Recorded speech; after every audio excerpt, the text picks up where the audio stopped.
Welcome to the third in our mini series on how to get the best out of your catalog and G-Cloud procurements. This week this is number 3, and we're going to cover some of the more service aspects of that procurement activities to try and understand how well your various catalog options may fit with your existing or your future service organization, how to measure that, and then hopefully in the next webinar we'll look at how that can then be used to help score and cost those deltas between what your supplier is going to provide, what you need, and the cost of getting there. So without further ado, we're going to keep this quite quick and snappy.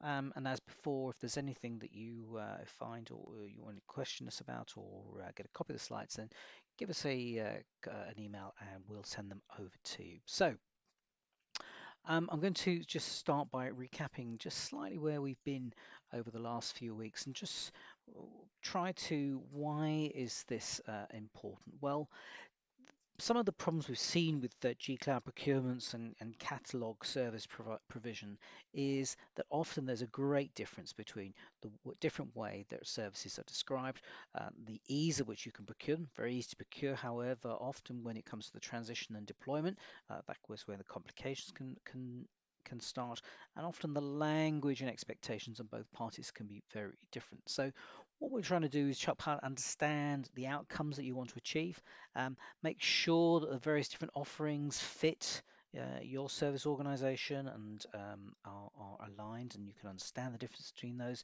measure the gaps and the holes in that service, and then look to get the best from that catalog procurement. So, if the catalog provision doesn't provide particular functions or features that you need or processes that you need, and what's the cost of doing that and what's the best party to do that. Finally, then look at the costs of that service, and that's what we're going to come to probably in the next webinar. But we'll show you the journey during the course of these slides of how we're going to get there.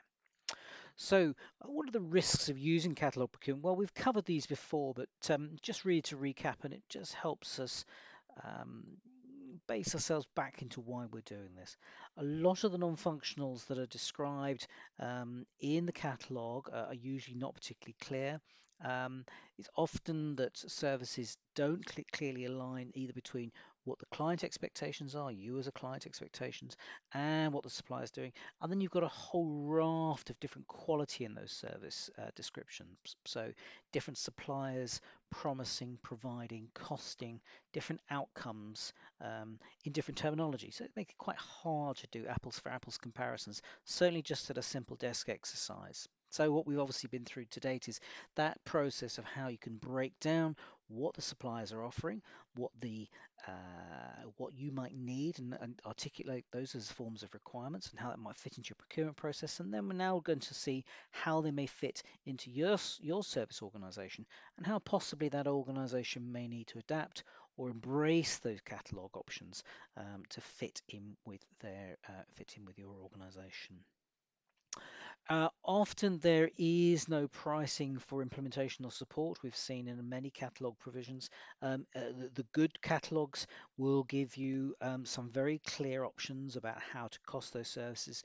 Often we will see and I'm sure you will have statements like "give us a call to find out the cost," or implementation is done on a man rate, hours per day. So it becomes quite difficult to look for that apples for apples comparison again. What does one service give you out of the box as against another? Some suppliers are helpful and they'll give you a standard implementation package and some standard processes that they'll support, usually in ITIL terms, but often there are gaps and differences between those different services. So what does that mean? Well, you have to, you as a buyer, have to assume time and materials for a lot of the gaps. The catalog service only needs to provide what's in that catalog. Anything else is expected to be T&M. So items that aren't articulated or aren't clear, the, the least risk way is obviously to factor those into your calculation so you can get a real idea of the cost, both in terms of change and also in resources needed to implement it. Often it's difficult to ensure that implementation specifics are provided. So unless they're explicitly in the service descriptions, then by understanding and adding those services into your costs, can give you a better idea. One of the other sort of big risks from catalog procurement, of course, is the timeout clause in that all these services have a 2-year maximum window, and that means that anything you procure needs to be agile both in getting in and getting out. Those costs of transition need to be understood, so you're not being locked in, you're not replacing one legacy or proprietary solution with another, and actually your ability to move quickly is part of your end-to-end service proposition, and you're not just trying to find the quickest and simplest, because unfortunately that may lock you into an even bigger problem downstream. So what we're going to look at first of all is understand how existing service architectures may fit and can be encapsulated into those that are provided by the cloud services, and where the differences may exist, and how to identify those and to cost those.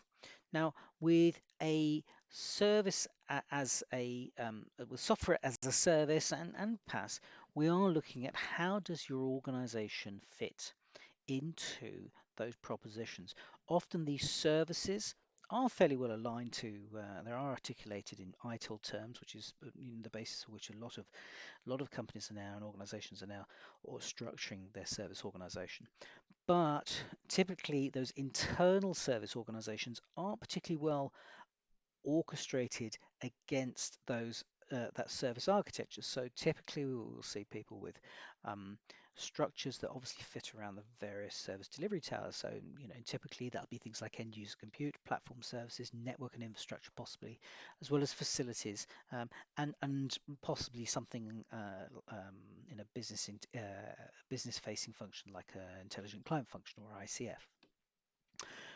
Catalog procurement across the G Cloud and other similar catalogs often organizes and structures those service lines along ITIL terms, which cut across a lot of those different service structures.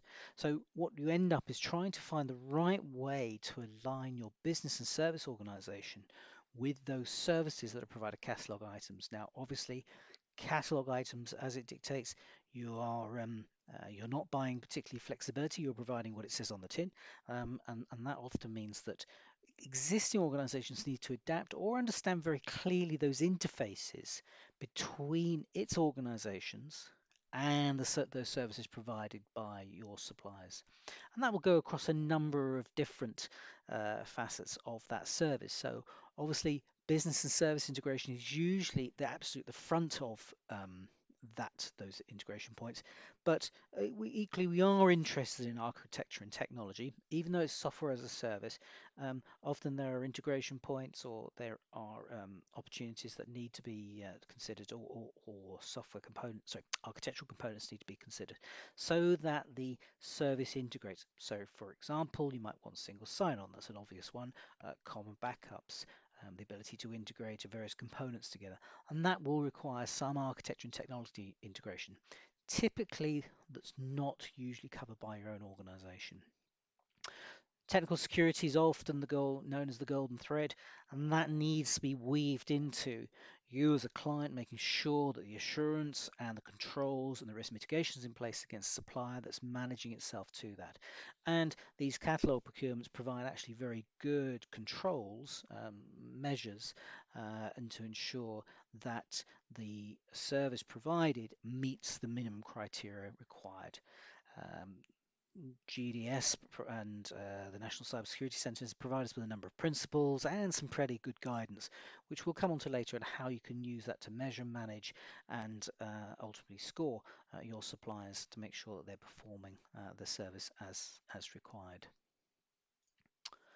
Now, trying to align your cloud service capabilities needs to make sure you need to make sure it aligns to what you need. Now, often the making sure that the obligations and the outcomes that you need, the best way to do that is often typically captured in those requirements. So we've been through in the previous webinars, we would have covered those and how you can articulate those and capture those at the right level of detail enables you to do the package selection.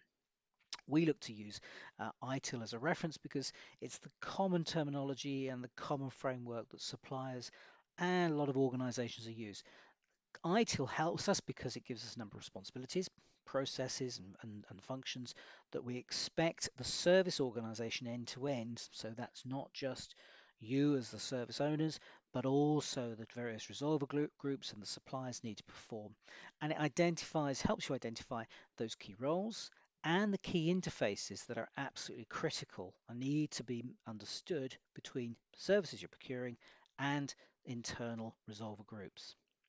That helps us identify the service architecture that underpins that service and helps you give you a clear evaluation of how different cloud providers are going to fit your service needs.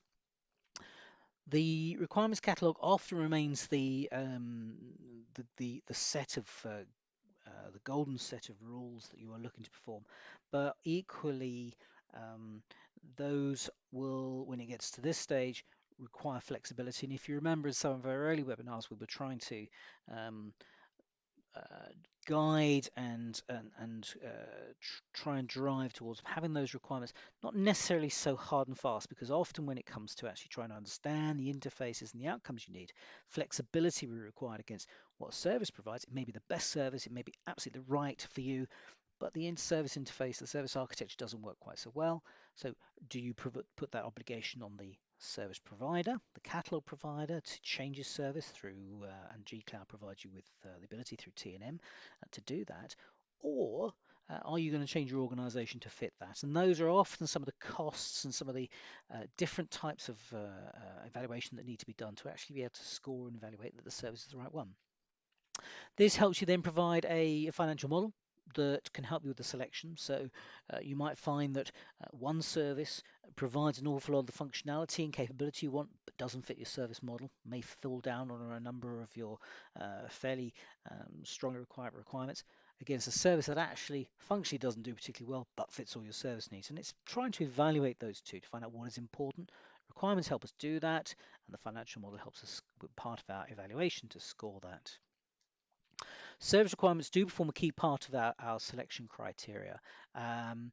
With the cloud procurement, we are generally not interested in how something is delivered. So we talked earlier about architecture and technology integration. It's more about the outcomes and those service integrations that we're doing. It's the outcomes end to end for particular users that we're interested in. Those are the things that we look to measure, manage, and make sure are architected correctly. What we've got here is hopefully a fairly straightforward process you can follow through for most medium to complex procurements. Obviously, for a lot of services that they may not be appropriate for small tactical services, but for some of the more complex cloud procurements, this sort of approach can help give you that clarity. Now, we do have, ITIL does provide some, as I say, a framework to help us do that. And what we look to do is across all the different the ITIL service lines, often organizations aren't structured around this, which is actually not a bad thing. But it gives us an ability to understand what the service catalog items are looking to provide and how your organization fits to that. So this map here gives you an idea. It's not obviously each procurement will be slightly different, each package will be different, but it gives you an idea of the sort of functionality, the sort of processes that you would expect a supplier to own, that you would expect your internal organization to own, and possibly where some of the responsibilities and some of the ownership might lead. Clearly, for services that are around strategy and design, those will often tend to be more owned by you as the service owners. When it comes to implementation, transition, those are often some of the activities that we would look for a supplier to own. And by understanding the service descriptions, we can then take those and map those onto our obligations to get an idea, onto our requirements to get an idea of how well each of our service offerings fit to that. So with that in mind, we can take each of those requirements and then look at these are the requirements that we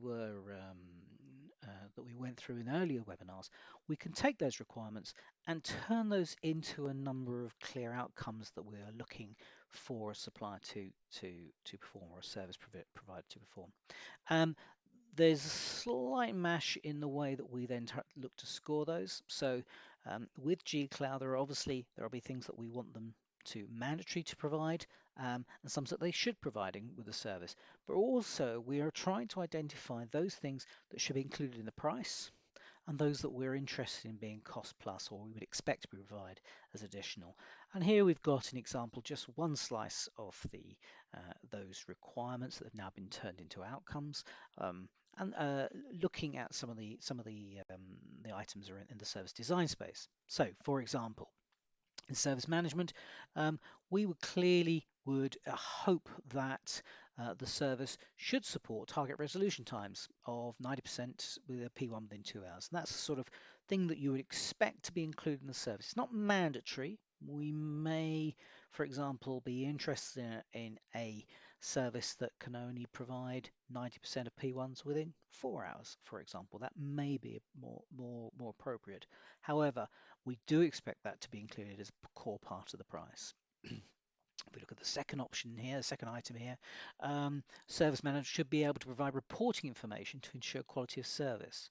Now, reporting information is one of those things that often you will provide, you'll see suppliers do provide some basic reports that provide with some simple activity. But if it's anything that is outside of their norm, and often these aren't described well, or that fits closely to the way you're managing your service, then those are the sort of additionals that you could expect your service provider to provide, but at an additional cost. So, and here we've got that outcome.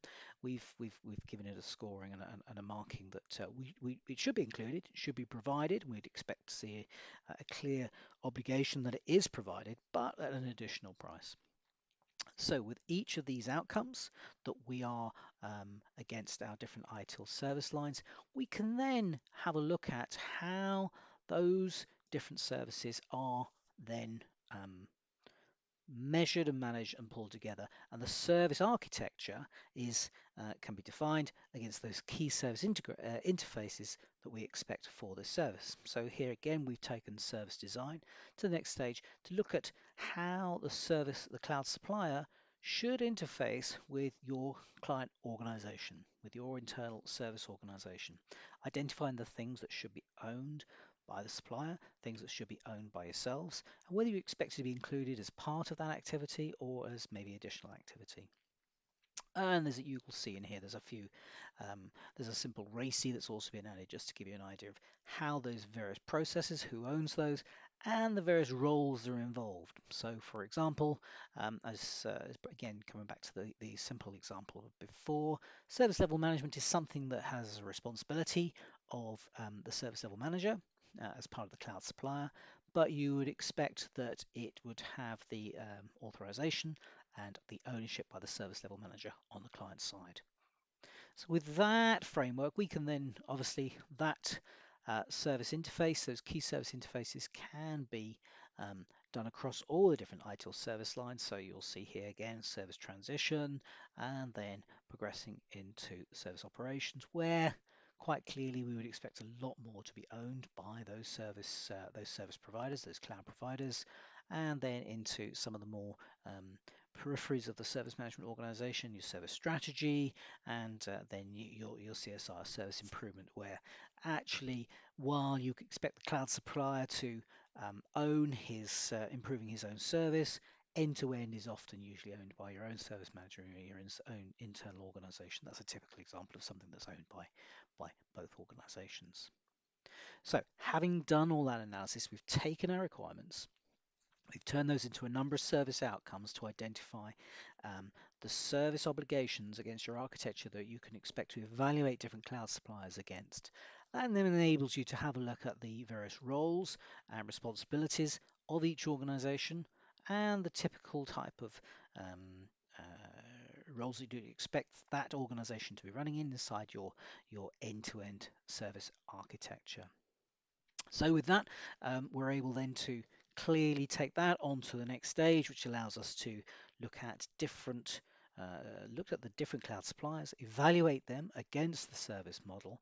It also acts as a very nice way for your internal organization to understand what each of those cloud providers is going to is going to give as part of that catalog service against what your current your current service organization can deliver. And hence, from that, you can get an evaluation. Well, this may be the best product, but it's going to require the greatest amount of change. And that brings us on to the next step, which is where we then can look at the different the differences of each different provider and understanding those costs of those catalog solutions. So at that point, I'm going to stop for today and invite you to come along to the fourth part, which we'll bring next, which will look at how we take those different service outcomes we're trying to achieve and cost those different catalog providers, different catalog offerings to give you an apples for apples comparison of your service organization.